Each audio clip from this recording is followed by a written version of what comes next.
police caddy corner in a parking lot there by the hotel, getting dressed up, getting ready. And he goes, okay, you see them, they're coming.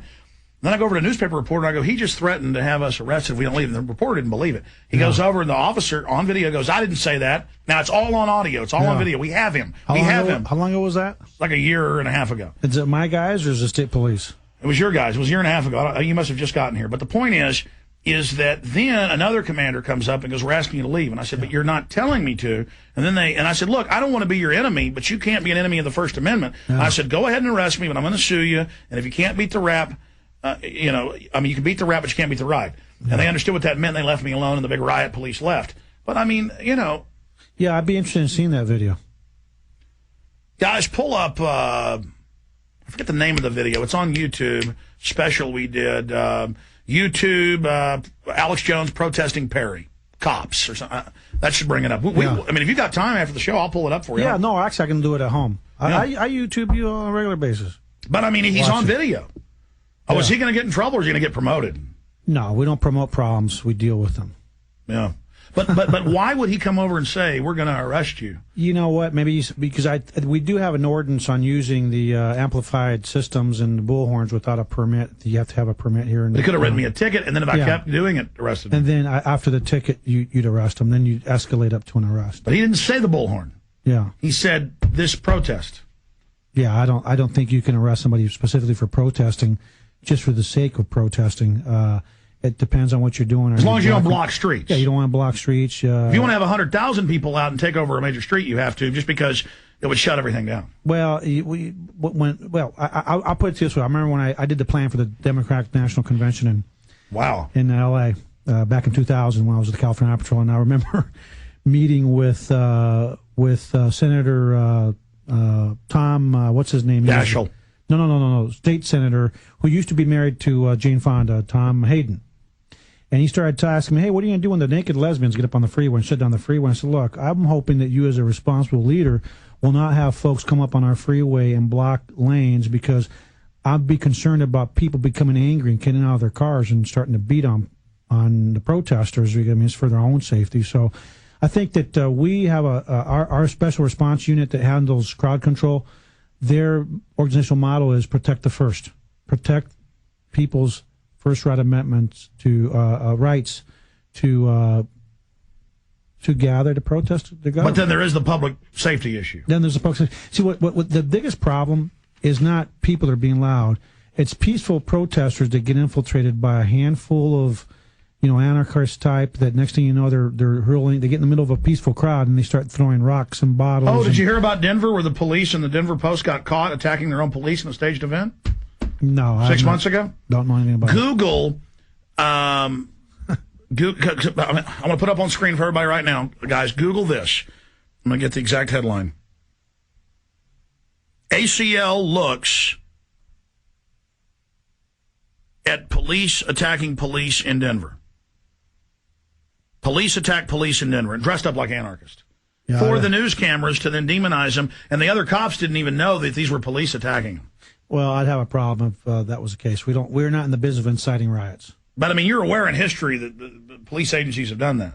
Well, I'll put it this way. I wouldn't be surprised if something like that has happened, because at law enforcement, there's good and bad and everything, and sometimes people become misguided. That's why it's important to have proper oversight. You have to make sure we have the appropriate level of supervision and management to ensure that we're doing the right thing. But who is commanding police in Montreal, Canada, in Denver, in Seattle to do this? I don't know. I can't speak for other agencies. Well, we know who. Delta Force. That was in the Seattle Post-Intelligencer and the Seattle Times. And speaking of that, last time I brought up troops on the streets, you were giggling about it.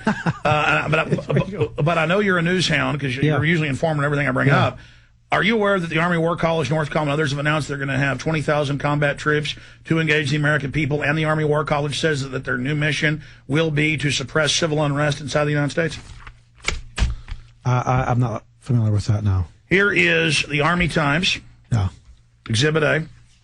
Exhibit A, United States Northern Command, U.S. Northern Command gains dedicated response force. Uh-huh. And if you read, they say it's for WMDs and stuff, but then they add for civil unrest. Here's Northcom presents Brigade Homeland Tours, regular Army. Here's another one. Mm-hmm. That's I believe that's Newsweek. Well, here's the Phoenix Business Journal. Arizona police say they are prepared as War College warns military must prep for unrest. IMF warns of economic riots.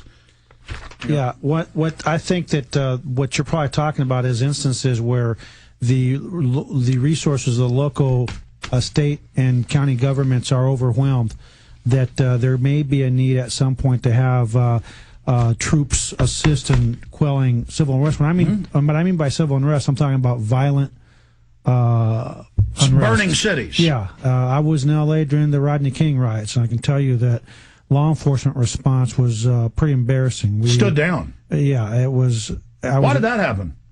Lack of leadership. I was extremely angry because when you see people starting to burn down, and you just roll everybody that's clear. You just send out an all points, a call out for help for everybody. And my philosophy is that you put as many cops there as soon as you can. As soon as people see you making arrests and taking appropriate action, that will have a deterrent effect on anybody else. If not the hysteria. It just starts spreading. And so, I mean, during that, we lost 50 American lives. I don't remember the exact number. You know what turned the tide, though? A lot of it was the Koreans and others up on top of their businesses.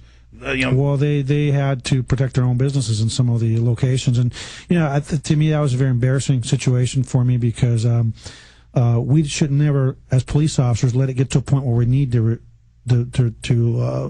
to have somebody else come in and do our jobs. We're the peacemakers in this country. We're the peacekeepers in this country, and our job is to not let organizational pride get in the way. Some departments may be hesitant to call other departments. I'll be the first to be on the radio asking for help from other agencies here in Central Texas if things start getting out of our hand for us. Oh, you have the Denver Post. I'll put it up on screen, please. ACLU wants probe into police stage DNC protest, and it says right there, undercover police attacked other police, pretended to be violent, inflamed other protesters and officers during the most intense night of the 4-day event. So we got there. We're busy getting a rent car. So we're going to drive around in our RV. We drove there. And We Are Change, Luke's there, and he says, these guys look like cops, and they're throwing things at other cops. Yeah. And then I watched Fox News, and it was, look at the evil anarchist protesters attacking police. And I said, looks like it's staged, but we don't know. I wasn't there. And then it turns out it was. Yeah, well, if it turns out that it was, I can tell you one thing, that won't happen here as long as I'm the police chief. I won't tolerate. Well, it was. The police admitted it. Is that what that said? I didn't see it. No, throw it back up on screen for him. See? Denver Post right there. Yeah. That's what I love about this new TV thing we're doing. Well, yeah. We could just put everything up. And see, this is what happened to me.